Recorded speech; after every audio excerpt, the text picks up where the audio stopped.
詩篇第8篇。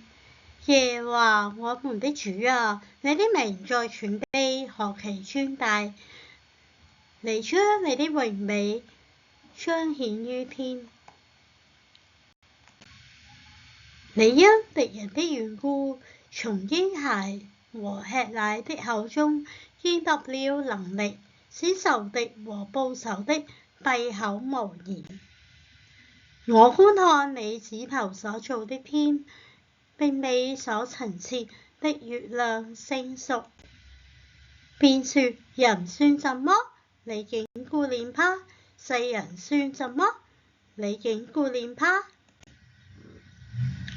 你使他比天使微小一點，並賜他榮耀尊貴為冠冕。你派他管理你手所造的，使萬物，就是一切的牛羊，並田野的獸，空中的飛鳥，海裡的魚，凡經行海道的，都伏在他的腳下。